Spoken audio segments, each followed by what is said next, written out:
In this video, we're going to learn about using a world space canvas. This is a very interesting feature that allows you to play around with UI elements that are placed physically in your world. Let's begin!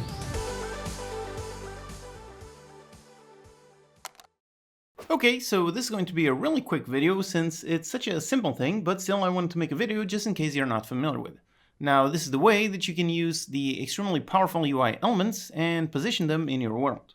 For example, in my Complete Builder Defender course, I used a world canvas for displaying the construction timer circle display.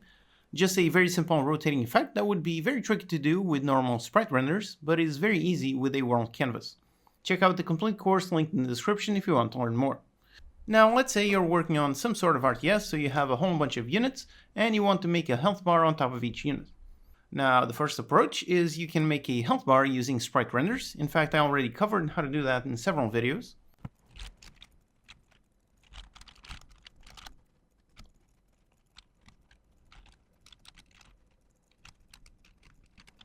So for example, here is a health bar.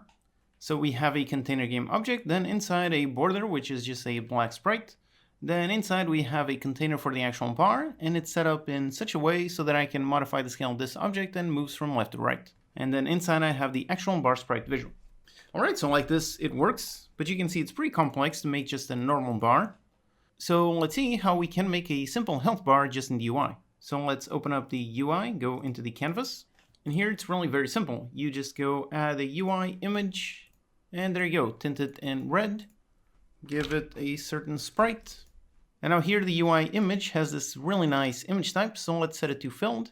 And in here set it to horizontal starting from the left, and there you go. Now just size it accordingly. And just with this we already have a working health bar. So in here it's set to fill on the horizontal, and we can easily set the fill amount and it automatically fills it correctly. So if we want we can then add another one on the background, and even add the outline script. And there you go, over here we have a much simpler, much easier to use health bar. So making a health bar in the UI using an image is much simpler than making in the world using sprite renders. And then obviously this has even more options. So we can fill it, for example, let's fill it radially. And just like that, now we got this real nice effect that would be really difficult to do when using normal sprite renders. Then we also have, for example, the shadow effect. So there we have nice shadow outline. And we can also put this inside a container. And add the component canvas group. And with this we can easily modify the alpha of all of our elements, which again would be something that would be very tricky to do when working with sprite renders.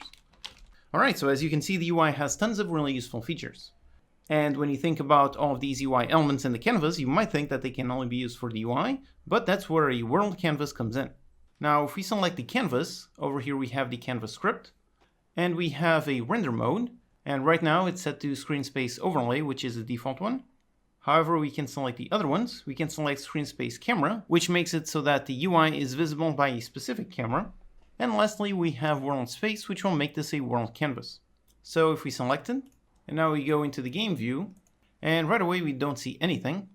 Now the reason you don't see anything is because the canvas now exists in our world, so it won't be rendered by the main camera. And if we go into the scene view, we can see that the main camera is rendering down there, but our UI element is all the way in there. So let's bring it back over here into 0, 0, 0, okay. And now in here we can also get rid of the canvas scaler and just set the scale all to 1, 1, 1. And on the width and height for a world space canvas, setting it to 0, 0 makes sense. So if we look in the game view, yep, now we see our UI element placed in our canvas and is being rendered by the main camera. Alright, so with this we now have a canvas where we can place UI elements and it's being rendered in our world. Now obviously the scale of this health bar is massive.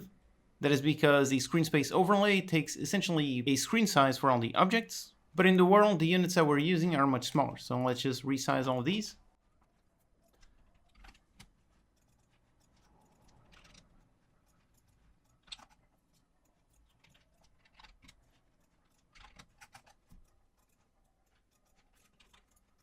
So there it is, here we have both of our health bars. So one of them is made up of sprite renders and one of them made up of UI objects. And again, with this now we can use all of the normal UI elements that exist. So over here, for example, let's create an input field. And there you go, here is this element and it shows up in the world. We could also add a really interesting scroll view. We could add a slider and just about anything. And over here, if you want, you can also access the sorting layer in order to, for example, make sure that it's always on top. So with this, now I can just copy this. So hit copy, go inside the prefab and just paste it right in here. And there you go. Now this unit has a world canvas for its health bar. And yep, there it is. Now every single unit has a real nice world canvas health bar. So then through a script, setting all the fill amount is extremely easy. And like I showed, using the canvas group makes transparency much easier than working with sprite renders. So for example, you could fade the health bar in and out much easier with this than using sprite renders. And by the way, here I'm showcasing this in 2D, but everything works exactly the same in 3D. So here is a 3D demo, and you can see that over there we have our really nice world space canvas. And you can see that it respects the camera's depth. So as I go behind this one, yep, there you go, it stays behind the object. So it's made up of UI elements, but it's positioned in the world and can be hidden by other objects, just like pretty much any other element. So yep, there it is, a very simple, very useful feature. Now I should also mention that, as usual, there are pros and cons to every approach. Using a world space canvas is awesome and it can be extremely useful, but it also has some downsides, specifically with regards to performance if you abuse it. So each separate canvas uses its own draw call. So here on the frame debugger, we can see that each render batch is being drawn separately. So there you go, each of them, yep, one by one. So if you have a lot of canvases active at once, you should probably make a system to disable them when not needed. However, a single canvas isn't really very expensive, especially if you take away the raycaster component. Now another pro of using multiple canvases is that in a single canvas, if anything changes, then all of the elements need to be repainted. So keeping static elements in a separate canvas from the ones that update constantly can actually help with performance. So that's a benefit more related to normal canvases rather than a world canvas, but still nice to know. So as long as you don't go crazy with hundreds of world canvases at once, you should be fine. Alright, so that's it. Like I said, this is a very quick video, but I'm hoping it helped you in case you weren't aware that this was an option. It's yet another tool in your toolbox for making your games more efficiently. This video is made possible thanks to these awesome supporters. Go to patreon.com/unitycodemonkey to get some perks and help keep the videos free for everyone. If you found this video helpful, consider liking and subscribing. As always, you can download the project files and utilities from unitycodemonkey.com, subscribe to the channel for more Unity tutorials, post any questions you have in comments, and I'll see you next time.